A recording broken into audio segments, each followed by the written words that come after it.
First of all, thanks for coming in. To Frank, I want to thank you. I say new innovative ideas. I contacted you 2 weeks ago, and in fairness to yourself and Arden Shalou, you were quick at being on the ball, so I want to thank you for that. A question I have for Teagasc. I'm watching youngsters in national school now. I'm watching youngsters in secondary school, and they're nearly brainwashed before you can get them about agriculture in schools as being nearly depicted. A cow now, picture of a cow is nearly a bad thing. Is there any tie-up that you're having with the Department of Education that gives a balance to what we need to teach youngsters? At the end of the day, every youngster needs 3 meals.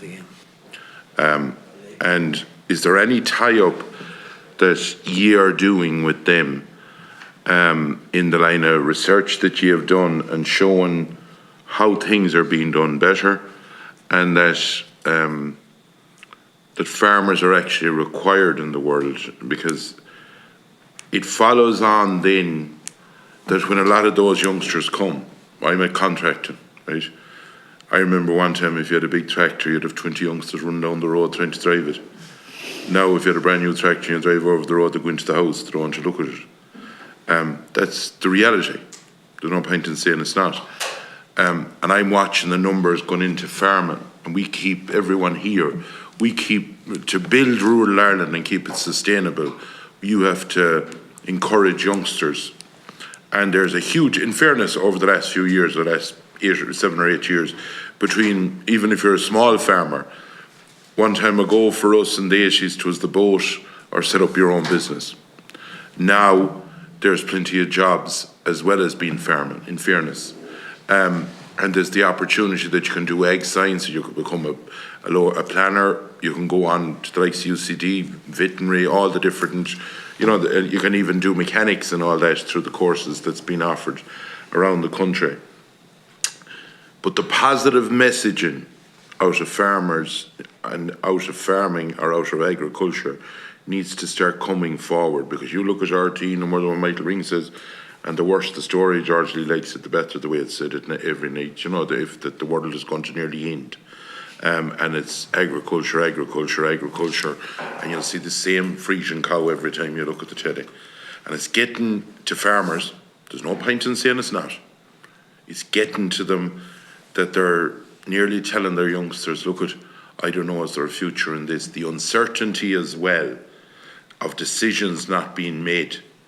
Like, if you're putting up a shed, or you're going into dairy farming, or you're going suckling, or you're going a sheep as a young farmer, you need to know that for the next 5, 17 years, if you're borrowing money, that you have a clear pathway. And if you have to sow a hectare of trees, and you know that, that's fine. But at least that you're not left, that you're wondering what's coming next January. Or is the cow going to be 120? Or is the nitrates going to be brought down to 200 from the 2? Do you understand me? And I'm wondering what you can do in trying to get that message brought forward to show respect, because like, if farmers stop producing food, the world will starve. Simple as that. And the other thing for UCD, I know that you were involved in the Doubt farm. You had done a lot of research on multi-species grasses out there. What happens now? Are you still involved there when, I think, the national parks or someone bought it? Or maybe you don't know, or you can come back to me if you don't know. What happens on that research that you were doing? Because we were out there and we met great people doing a lot of research.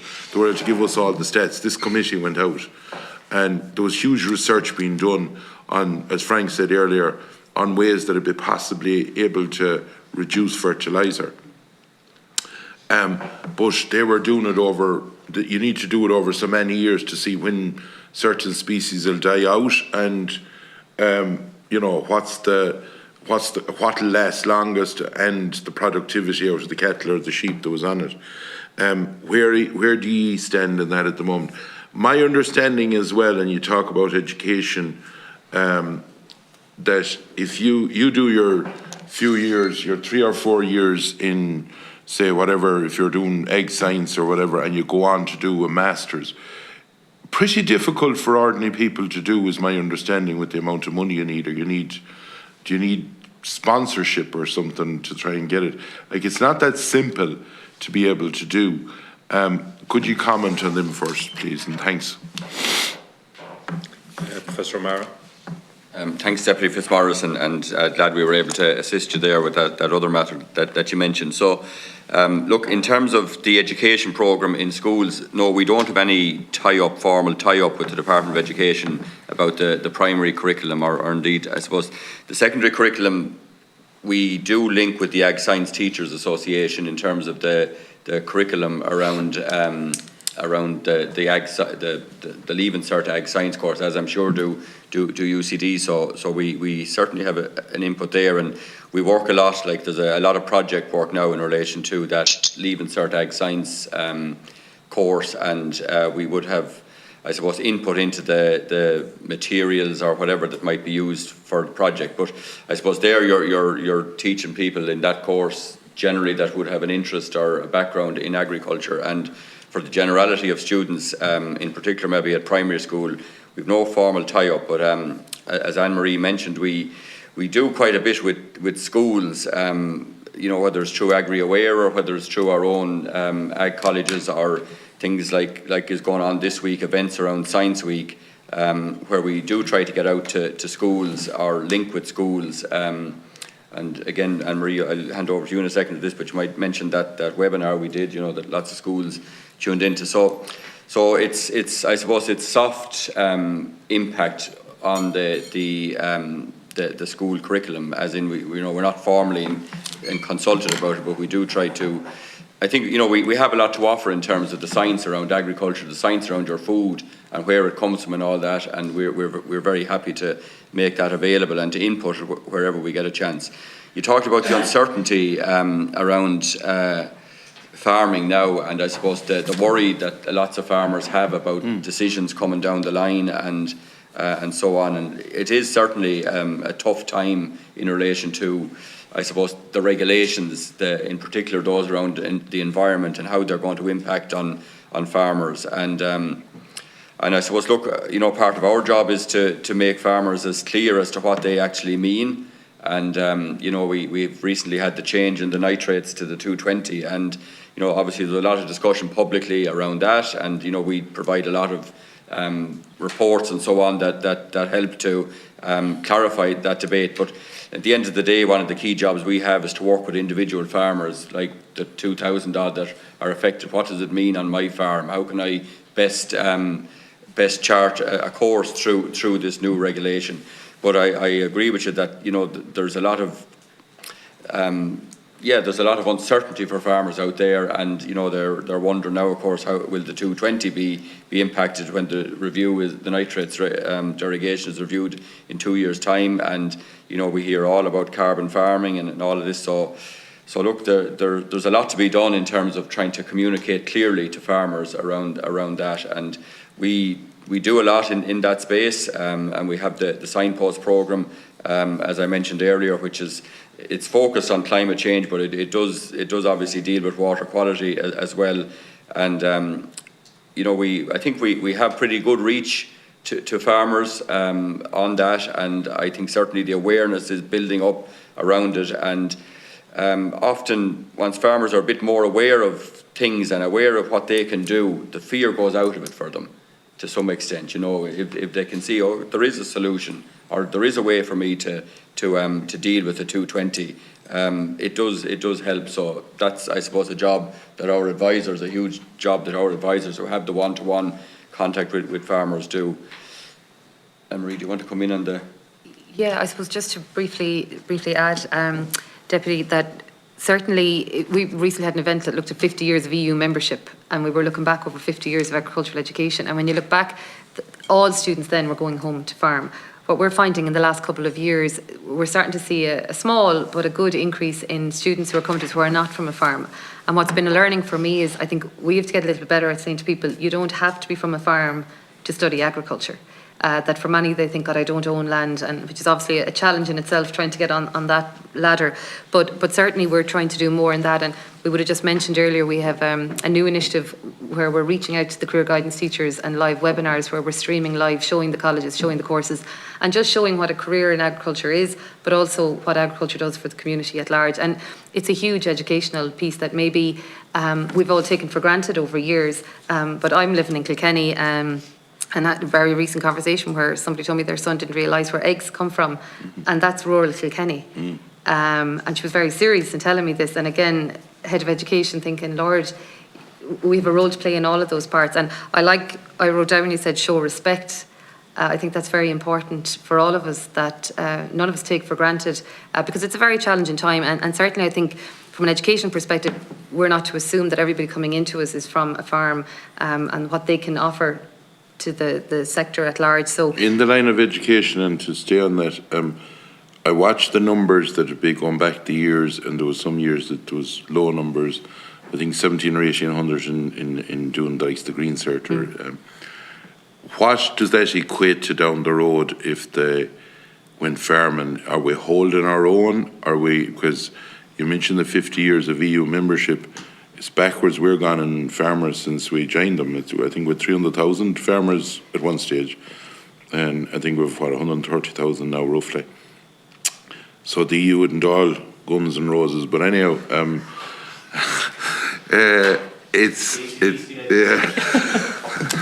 problems. But in the line of young farmers, to even hold what we have, and I watch, say, the age on the suckler side of it, and even look at the age on the dairy side of it. The release of farms is a problem. There's no point in saying it's not. And to try and keep that figure, what do we need to be it's like in our local club at home, we'll be watching how many youngsters would be knocking around every year boarding to see, would you be able to keep the school numbers up, or we'd be watching, that's what you do in communities, and trying to attract more people in. What's the, say, year graphs looking like? Yeah, so the graphs are what I describe as stable. Right. So typically in the region of about 1,000 full-time students. But you're completely right. Like for the majority of those students, they're not going home to farm straight away after 2 years. Typical age 19 or 20. I said we're trying to start conversations for people on transferring land, and you don't want people going home causing arguments, but just planting the seed. But for many, many will conduct their placement abroad, spend a bit of time in New Zealand or the UK. But at that 1,000, it's pretty stable. But as I said, not everybody, a significant proportion are not going home to farm. I think my theory would be, you'll be 50 years farming, roughly. That 1,000 is 50,000. We have 130,000. What is the graph? Are we in trouble?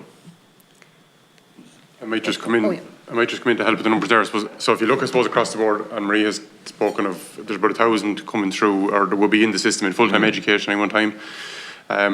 But if you look at the overall intake, you take the 130,000 farmers we have at the moment in the country. That's what has our numbers.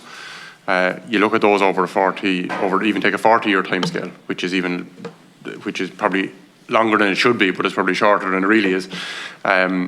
You're looking at about 3,000 spaces per year is what needs to be there in terms of capacity, just on a kind of a 40-year turnover at steady state numbers, and that's where the numbers are now. If you look at where that is at the moment, we would have, if you take not just full time but the distance to part time on board, you'd be breaking into the 2,000. We're probably doing about 80% of the overall, or north of 80% of the overall delivery of the vocational level. Then you factor in. There's probably intake of 300 or 400 then across the country in terms of degrees and things like that as well. Now a lot of those are feeding the industry. A relatively small number will be coming back into the farming pool. But like for round numbers, you are talking there about capacity in the system needs to be in the order of 3,000 places, 3,000 people coming into the system every year. To look at that over the lifetime of farming. What's the figures? Oh no, we would be north of 2,000 if you take in part-time distance across all the streams and full-time. So we're probably not far off that level. You've seen the fluctuations over the last year. We were way behind that 10, 15 years ago. We saw a spike post-2015 when I suppose a lot of the new schemes with the cap cycle that was introduced in 2015 probably put an emphasis as was never there before in terms of or certainly there was a lot of catch-up to be done on farmers who maybe had let agricultural training slip, and we're catching up.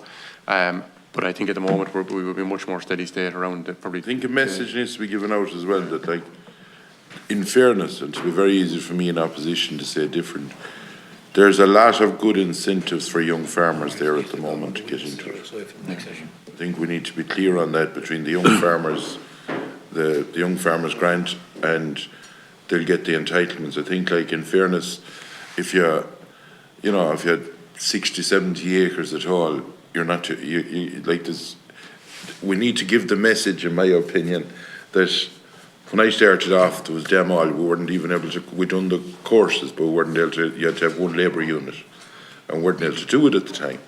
But nowadays, a young farmer, there's a lot of stuff there for them, but it's to say, I think we need to paint a picture as well. You know, there's this image that if you have 40, 50, 60 acres that you're nearly, just waste time.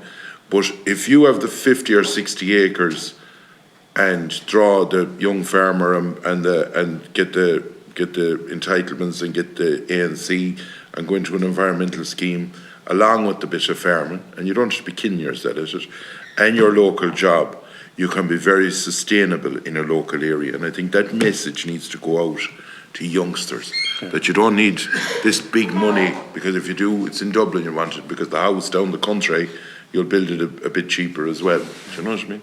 Professor Pearce, you wanted to come in.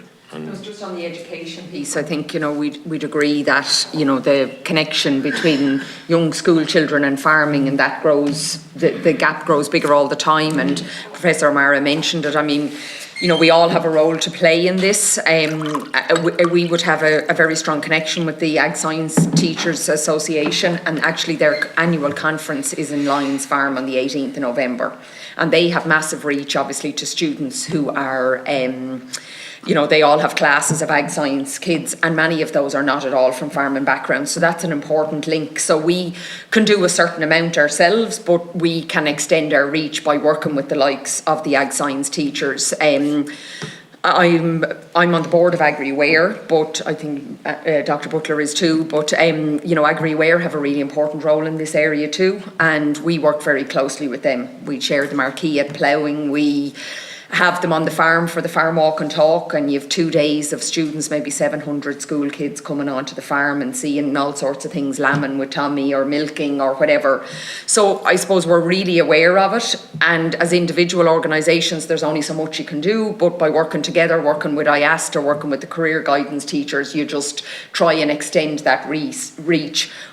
Absolutely appreciating the point that you make, that the understanding of where food comes from, the understanding of agriculture, lessons with each generation. So it's just to make that point. Not interrupting you, but my general. Yeah, you have to move on. Just 1 second. My general thinking would be that you have the converted that goes into ag science. You have the converted that will go to the ploughing, because generally they're from a farming background, most of the youngsters, and they're made to go on a bus from a school. But what I'm trying to get at is the youngsters that's not doing ag science, they might be doing art or something else in the school, but that they get the message that things aren't bad about agriculture. That's what I'm trying to get at. You wanted to come in briefly, Professor O'Mara. Just a very brief comment, like Stan talked about, that there are quite a few, well over 2,000 coming through our own system, but I suppose the point I was going to make, and you actually nearly made it yourself then, a lot of them are, they see their farming as going to be part-time. They're people that are on the distance education course with us, and we have big numbers on that. They're already in full-time jobs somewhere, and a lot of the part-time people that come in with us as well, they're working somewhere, or that's how they see their future. Look, that's the reality, I guess, of farming now, that it is harder and harder to make a full-time living out of it. So people are going down the part-time route. But look, that's maybe not a bad thing. Either. No. Yeah, and from our point of view, it's important that they farm well, even if they're farming part-time.